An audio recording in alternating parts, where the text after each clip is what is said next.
So let's jump right in because we were literally just talking about you last night. So it was the last thing that I talked about FFL related in my day to start today. So it's all fresh. So you're building an agency pretty quick now, and it's mostly warm market, correct? I would say opposite. Mostly it's actually cold market. I've had a couple warm market hires that started with me kind of like from the beginning, but now this last 6 months I've been doing a lot on marketing and just trying to, Yep. yeah, hit the cold market. And I knew that. So when you say hit the cold market, what types of things are you employing to spur your growth?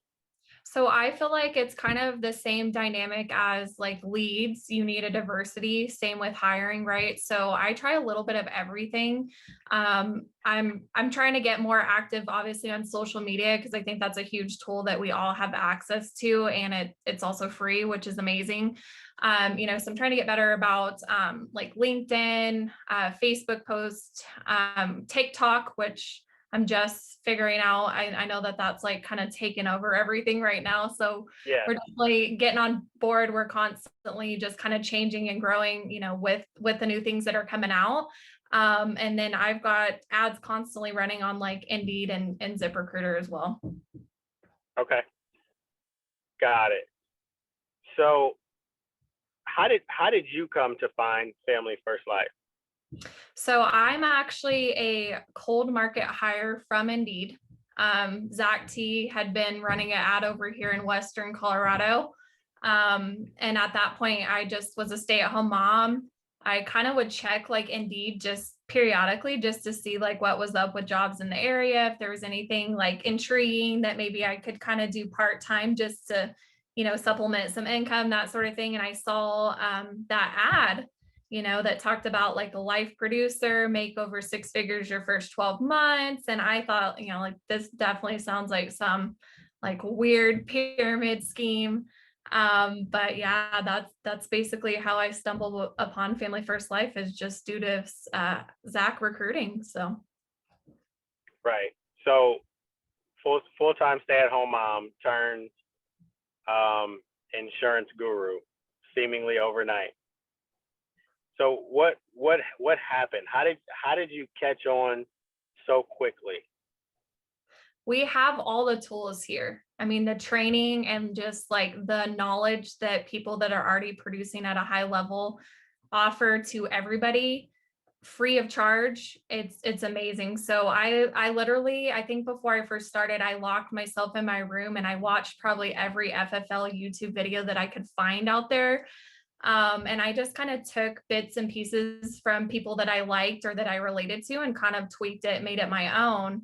But I didn't come out of the gate swinging by any means. Like it definitely was a learning curve. I think, a lot of people that are coming on brand new sometimes think that, we just fly out the gate, just being like a selling machine. And I definitely was not like that. I actually didn't have a sell for like the first couple weeks that I was in the field, but I didn't quit. I knew that I could figure it out as long as I just kept going. So once you figured it out, what would you discover that you were missing? Structure, basically. So, I didn't have structure in my in-home, which is very important. If you're just going in there and you have no structure and you're not acting professional, you're not asking the right questions, it's probably not going to turn out in your favor. And then also just having a schedule. So I wasn't having like a real grown-up schedule. I was just kind of buying leads periodically. I wasn't buying enough leads. I was just real scattered and just kind of unorganized all over the place. Okay. I think that a lot of people come in and do that and kind of try to do Family First Life according to Brittany, if you will, and think that it's going to work because, of course, you've done so many other things. Why wouldn't you be able to figure this insurance thing out on your own? I mean, you kept your child alive. Kept my kids alive, right? Exactly. Exactly. So your approach, locking yourself in the room, watching all the videos, figuring out that you were missing, that it was just structure, and basically understanding that you were the only one with the license, and how do you use those things to essentially help prepare your agents, both as they decide whether or not FFL works for them, and once they decided, how to help them effectively transition from, okay, I want to do this, to getting into the field when they have that fright that often creeps in when you say, I want to jump out of a plane, and then you look over and see that there's that much space between you and the ground. Yeah, for sure. So I think a lot of things have kind of been evolving, since I started last year and to current time. So we've got like a boot camp that's amazing. So we're trying to really get new agents rolling a lot quicker than it took me. And just like um, teaching them structure right away before they even go into their first appointment. So just kind of giving them all the tools and everything that they need. Whereas I kind of went out and just kind of made a mess of it, before, and figured it out as I was going. So we try to just get people a little bit more prepared by going through like the new agent boot camp, which I think is significant, which is kind of all the great YouTube videos I was watching, but some of the best ones, so they don't have to go searching for them. So just doing things like that, and just trying to have them avoid some of the mistakes and stuff that I made in the beginning. And if they're coachable, it's usually people. I mean, I've got a couple agents that went out and wrote 30K their first month, so they were way ahead of the game from where I was when I started. 30K their first month. What? I mean, I didn't write 30K my first 6 months. So I mean, it's a testament to anybody that can do it. But aside from the obvious, the boot camps, what are some of the things that those 30K producers in their first month did that the average agent doesn't? They're coachable, number one. Number two, what does that mean? Because you said that twice. Yeah, so they're open for criticism, basically, or I mean, they're always trying to figure out what they can do to be better, right? So they're not blaming it on the clients, they're not blaming situations on leads, they're asking good questions, they're calling in the house during appointments, they're calling after appointments. I talked to some of my new agents, which I guess I don't know if that's everybody's case, but I mean, a lot during the day when they're first getting going. So that they're plugging in, just making sure if they miss something that they're asking how they can get better.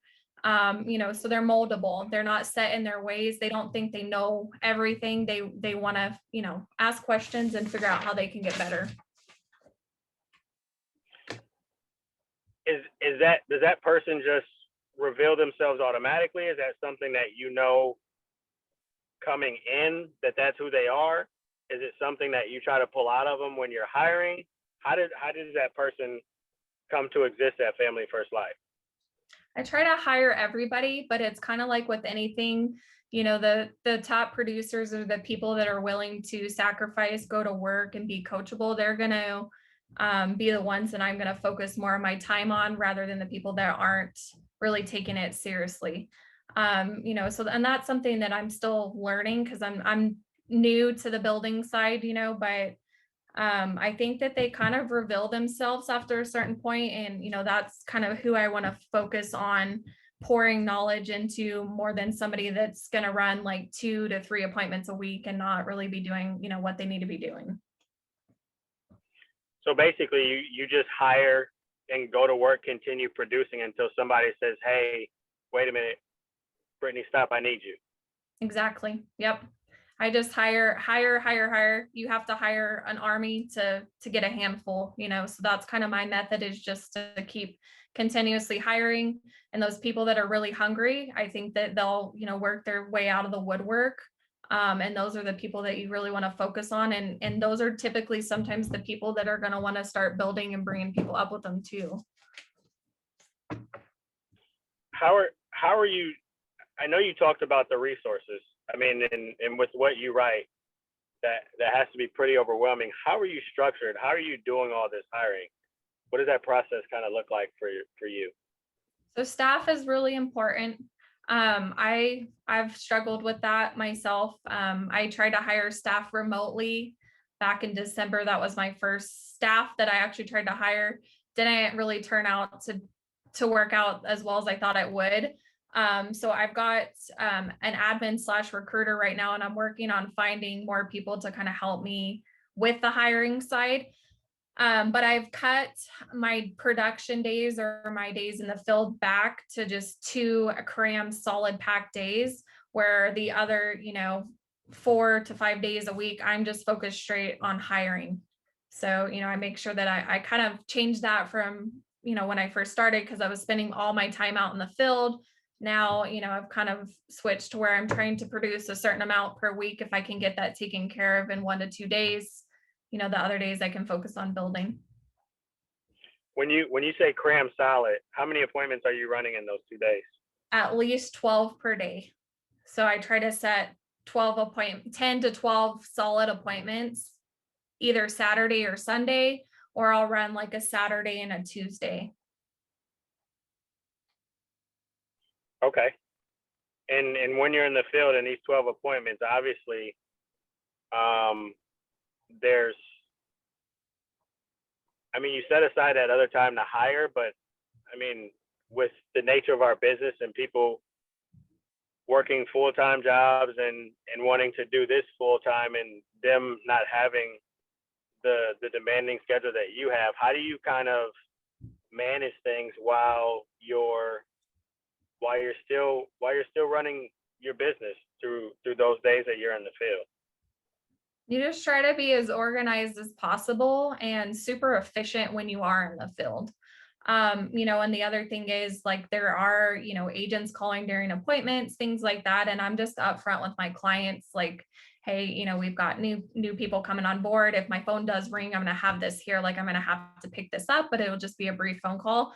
And they're usually really, fine about that. And that actually kind of makes you look a little bit more like, I guess, what you're doing too, if other people are asking you questions. So Yeah, no, it definitely does. And I've noticed that too. Like, people they tend to, if you're aware of it, they tend to listen just as intently to the conversation that you're having on the phone as they do when you're talking about their situation specifically, just to kind of make sure that you're not just going through the motions. Yeah, absolutely. I totally agree with that. I need to start doing that. I don't tell them that my phone's going to ring. I just awkwardly kind of say, excuse me, when it does ring. I think it probably has a little more profound of an impact when you say I'm important without saying I'm important, and then your phone rings and then they see that you're important. They understand. Then it's not awkward, or you're not like, hold on 1 second. Like this, I'm not just like answering a call from my husband. Like, this is actual business. Otherwise I wouldn't be interrupting our appointment for it. Okay. So you said extremely organized and structured. What do you use to kind of organize your day and prepare for both your run days and your days that you're hiring? What does that preparation look like? So my daily planner is a godsend. So, I just use a basic, I don't have any special applications. I know there's different apps with like Google and stuff, but I just use my daily planner. And I try to make sure to schedule things, 2 to 3 weeks beforehand. If there's something coming up business related where it might interfere, with production days, that way, I'm making sure that I have enough days in the field, and I can set enough appointments where it's not, affecting my personal production for the week. So just pretty much using that good old schedule and calendar to keep track of everything. As far as like clients and things like that, I just use the client suitability sheets and their actual leads to kind of keep tabs on them for run days and that sort of thing. So just a paper planner, no Google Calendar, no. Nope. I'm old school. I like paper. Okay. And then how do you structure your office days? Like, what do you mean as far as like appointments? Or I've got Calendly. No, your office days for your interviews where you focused on building your team. Like, what do those days look like? Where do you how do you prepare for those days going into it? What are you looking to accomplish? Do you already have interviews on the schedule from your recruiter? Are you calling people from, like, what does that look like for you? Yeah. So Because I know a lot of people just think that it has to be overwhelming to do both. Yeah, I mean, as long as you try to stay organized, I think that's the biggest thing. I use Calendly and I have that set up only on certain days. So, on days where I'm not going to be running, you can adjust that depending on if your schedule is changing for the week. But so that means potential people that are wanting to set up like a phone interview, they can only set them up during certain times. And that always, you may not, like, some days I may have 10 of those, some days I may not have 0, some days I may have 2. It just depends, on who's applying.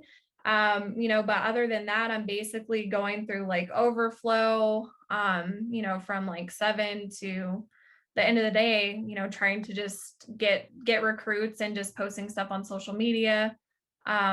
It's not really any different from a run day. I'm just focused more on recruitment. Okay. So you're pretty structured whether you're in the field or not.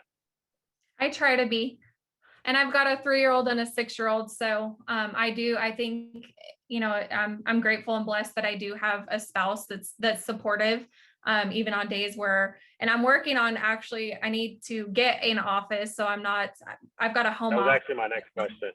Yeah, so that's something we're working on right now, just to kind of separate, home personal from business. I think is going to help a lot too, because right now, there can be distractions and things like that. Just obviously having 2 small children running around your house during the day when you're working.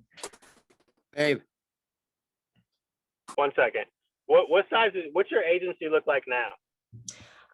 We're doing about 200,000 right now. 200,000. And when did you start?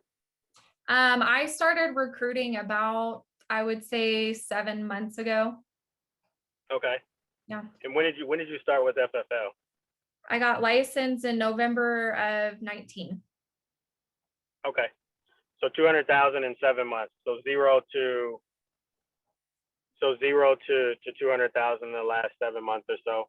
And what are you looking to get to by the end of the year? I definitely want to have our team, well over 500,000. Okay. And I've got to get more staff. That's, I think, a big thing that I noticed, to just like have other people that are, if you can times it by 2 or times it by 3, that's just that many more recruits you can get, in a day. So that's what I'm working towards. More time and effort into the same thing is bound to produce more results. Absolutely. So what was your biggest aha moment? I want to say to date, but I want to break it up. Your biggest aha moment as a producer and your biggest aha moment as a manager. I think on a production level, like I mentioned before, it took me a good solid 4 months before I even issued 20K. And you hear all the time, like, hey, it's about activity leads, you got to have enough leads. For some reason, I just procrastinated on that and I didn't actually do it. And once I jumped off the ledge and like actually invested enough in leads. And I remember it was specifically one lead order that I broke in half, and I just put a big order on a credit card. And I never looked back from there. I spit out a ton of sales off that, kind of just started building my momentum, and it's much easier just to take that leap of faith from the production side and invest in yourself.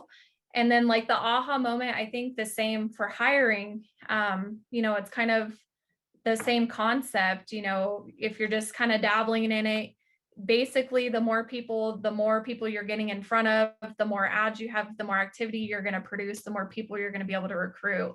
So it's all just a matter of like activity. Mindset's really important. Just staying positive. I don't quit. I've always been fairly competitive. So I'm the type of person that if I see other people around me doing something, either on the building side or the production side, and we already have the tools here at FFL, available to us. There's really no reason why anybody is better than anyone. We all put our pants on one leg at a time, so. You said big lead order. Took that leap of faith. How much was that order? It was about $1,800. So that was back when Game Time, and I know CRM we had, but it just kind of wasn't what it is today. So I Sure. ran most of my business off of Game Time and Happy Agent, just Facebook final expense leads last year. So I just split, I got like 50 and 50. So I had 100 solid leads for my dial day. And it was like one of the easiest dial days ever. And I was like, God, why did I wait 4 months to like have enough leads in front of me? It's just so much when you're buying 25 leads at a time there, it's just almost impossible to try to set an adequate amount of appointments. So you're always just kind of chasing your tail, more or less, you know what I mean? So that's my big thing is like, it's scary, but it's just do it and it'll work. Like it works. Got it. No, I believe it. And you have great mentorship where you are. Absolutely. So, you're in a great situation. So, I'm gonna, what time is it? Does anybody have any questions for Brittany while we have her? Just unmute yourself and fire away. I see someone asking, how do we get leads? Yeah, well, they actually just started Okay. the boot camp, and one of the videos in our boot camp, as I'm sure yours is, kind of takes a deep dive into leads. So they just haven't gotten to that point yet. Okay. So we'll let them watch the video and then come back to me or Ivan with a more in-depth conversation about leads instead of that surface question. Sure. In regards to how we get leads, because that's a rabbit hole in itself. Can go all different directions with that. 100%. Does anybody have any questions specifically for Brittany from what they saw or what they heard today or seen from her social media? I do. Yeah, I actually do. Go ahead, Jesus. Hey, Brittany. Well, first of all, I want to say congrats. It's awesome what you're doing. So keep pushing it. Keep pushing. Keep killing it. I am new here, fairly new, about a month in or so. I have two staff I'm gonna onboard just here local. I know them, you know. So I want to have a big team, kind of like what you're doing, to the point where I have to get an office. How you're thinking about doing as well. So I don't know what you did before you came here, but I was never like a sales manager. I had to like supervise other like salespeople, or what we're doing basically is sales. So my question is like, how do I do it to where I kind of manage them or mentor them in a good way or as efficient as possible, so that I don't want to I want to help them to reach their full potential is what I'm saying. But I don't know. I've never had to do this before, so I don't know what advice you would give or what you recommend. Yeah. Hold So on 1 second. Let me clarify real quick, because I think you're going to answer because he said staff. Jesus, are you talking about hiring agents to come sell with Family First Life? That's what I thought. Yeah, exactly. you're talking about like bringing on agents. How do you handle them or handle them? Okay. I think it's important and that's something I'm learning too, because I was never in sales management, nothing. Like I think I've said a billion times that before, I was a mom, so I managed, I guess, children, but nothing from like a business professional standpoint. So I'm still learning and growing from that side too. So I think it's important that you have, a mentor that, like for me, that's Zach Twardowski, so he's kind of my go-to if there's certain things that I can't answer for agents or whatever that, I'm asking him how to word things, how he would handle this. But basically, what we try to do is we try to set expectations, give them small little tasks, and see that they can do that and get back to you where you're not like basically holding their hand or having to micromanage them. So they're kind of figuring things out and, being independent at the same time, but we're also, trying to give them the tools and set some expectations up front, for what their goals are and things like that. Not everybody joins the company for the same reasons. And I think it's kind of figuring out just a why for each of them independently, because everybody's different. So just kind of trying to build that relationship, that business professional relationship, where you're able to mentor them, from that perspective. Oh, okay. I see. That's a good advice and good answer. That's what I was kind of thinking, but I was like, I don't know if I'm on the right trajectory or if that's the right way of thinking. And I think You know? you're doing great by only, being here for a month. Congrats on that. And that's the thing. I wish that I wouldn't have been a procrastinator on the building side, because there's no reason. You don't have to know everything or really much of anything to share the opportunity with people. So, you're going to move faster, starting from the beginning and kind of building it up as you're building yourself up. So I think that's really wise of you. Yes, thank you. I appreciate it. So That's a great question. 1 second, real quick. Brittany, just to piggyback off of that, the little tasks that you give them, they're not like menial initiation type tasks. You're talking about things that they would have anyway, that you're basically telling them to go find this piece that you need for the puzzle and come back with that piece and any questions that come along with it, and then go get this piece. Absolutely. Yep. And it's the same from like recruiting, I do the kind of same thing like with the overview video. I use Steve and Ease, right? So if I'm trying to onboard somebody, I'll be like, hey, make sure you watch this and then get back to me. So you're kind of giving them and you're testing them right there just to see if they can complete, a simple task in the beginning. If they continue to do that, that you probably have somebody that's pretty devoted, that's hungry, to work too. So kind of weeds out people. Absolutely. Sorry about that, man. Go ahead. so hi, Miss Brittany. I'm currently in my part-time insurance agent here in Georgia for American Income.